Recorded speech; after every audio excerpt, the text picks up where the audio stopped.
Փետրվարի 23-ին Սուրբ Գայանե վանքում Մայրաթոր Սուրբ Էջմիածնի եւ Մեծի տան Կիլիկիո միաբանների մասնակցությամբ կատարվեց շատերի ուսուցիչ ու բարեկամ հոգելույս Տեր Տաթև arczepiskopos Սարգսյանի հոգեհանգստյան կարգը։ Մայրաթորի միաբան Հայկազուն Սրբազանն ընթերցեց Գարեգին II վեհափառ հայրապետի ցավակցական խոսքն ուղղված Գերաշնորհ Տաթև arczepiskopos Սարգսյանի հարազատներին, Մայրաթորի եւ Մեծի տան Կիլիկիո միաբան հայրերին եւ հավատացյալներին։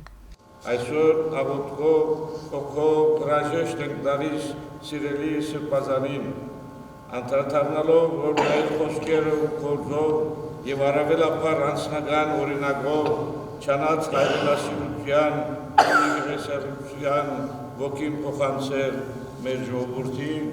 Տեր Տաթև arczepiskopos Սարգսյանը ծննդով Սիրիայից էր, ձեռնադրվել եւ եպիսկոպոս է ոցվել 1974 թվականին Մեծի տան Կիլիկիո Խորեն առաջին կաթողիկոսի կողմից, այնուհետև 6 տարի անց 1980 թվականին Մեծի տան Կիլիկիո Գարեգին II կաթողիկոսի սրբատար կոնդակով արժանացել է արքության պատվի եւ մինչեւ 1995 թվականը ծառայել Մեծի տան Կիլիկիո կաթողիկոսությունում, ստանձնել մանկավարժական, վարչական եւ առաջնորդական տարբեր պաշտոններ։ 1995-96 թվականներից երջանկահիշատակ Սրբազանը տեղափոխվել է Հայաստան Մայրաթոր Սուրբ Էջմիածին եւ իր փորձառությունը, նվիրումն ու հոգեվոր շնորհները առատորեն բաշխել ճեմարանում սովորող իր ուսանողներին, հոգեվոր եղբայրներին եւ իհարկե հավատացյալներին, որոնք իրենց հուզող հարցերով մշտապես դիմել են հոգատար ու բանիմաց հոգեվոր հորը։ Հոգեհանգստյան կարգը կատարեց Մեծի տան Կիլիկիո միաբան Տեր Օշական arczepiskopos Չոլոյանը, որն իր հոգեվոր ընթացքի մեջ անգնահատելի դեր է վերապահում երջանկահիշատակ Սրբազանին։ Ես ամառը դեսազինք պատրաստ էր այս բոլորին եւ բնականաբար մեր հավատքին մեջ մահը ոչ թե վերջ է, մահը սկիզբ է։ Եվ դերը կգանչեզինք ինքը գրնա ճակատապած ելնել, որովհետև իր ամբողջ ծառայության տարիներուն այդ բոլորը արդարացուց դիրոջ գոչը լսեց եւ ծառայեց ապեղայութենե նույնիսկ սարգսակունեն մինչև իր վերջին շունչը։ Իմ մաղթանքս է, որ Աստված ընդունի զինք արդարներուն տասին գարկե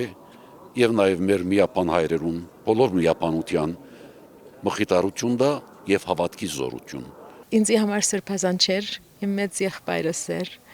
Ինձ մե 18 տարի մեծ էր, բայց ինձի շատ լավ հոգ կդաներ, թե ինձի եղբայրեր, թե հայրեր, ես հայրս գործընծացած եմ 9 տարեկանից, եւ ինքը բոլորովին ինձի նայած է շատ լավ, պիտի միշտ հիշենք իրեն։ He was always Uncle Datev to us and Տաթև Սրբազանը մեր բոլորի հպարտությունն էր, նա մեզ համար Տաթև հորեղբայր էր, որը մեզ սովորեցրեց ամեն ինչ եկեղեցու հետ կապված։ Նաև թե ինչ է հոգևորը, սերը եկեղեցու հանդեպ։ Շնորհակալ ենք մեր եկեղեցուն եւ վեհափառին, որ իր կյանքը 30 տարի այստեղ անցկացրեց եւ դա իր կյանքի մեծ մասն էր։ Դա նաև մեր կյանքի մեծ մասն էր եւ երջանիկ ենք, որ նա մեր ընտանիքի ավագն էր եւ հայ եկեղեցունը, հայ ժողովրդինը։ Ես երկար տարիներ եղել եմ կորձագետ Տաթև Սրբազանի, վայելել եմ իր ներկայությունը, իր լուսավոր կերպարը, իր մտածումները, իր աշխարհայացքը, ճիշտ է ձեր նկատածը, ասածը, որ այո խորհրդավոր է այս մեկնումը, բայց ինչ էլ լինի ուզախառն է, որովհետև ես զգում եմ կյանքից ինչ որ մի բան գործնում եմ։ Մի լույս ինձնից կարծեք գնում է, որովհետև ինքնից համար լուսավոր կերպար էր։ Իր աշխարհայացքով, իր փիլիսոփայական մտածումներով, ամեն ինչի մասին խոսում էր Սրբազանը, շատ հանգիստ, կարծեք ամեն ինչի մասին դեղյակ էր, ամեն ինչի մասին իր կարծիք ուներ, եւ մանավանդ իր ծանրագշիր կարծիքը։ Լեոնիդ Չիչակյան, Վրամ Խանամիրյան, եկեղեցական կյանք։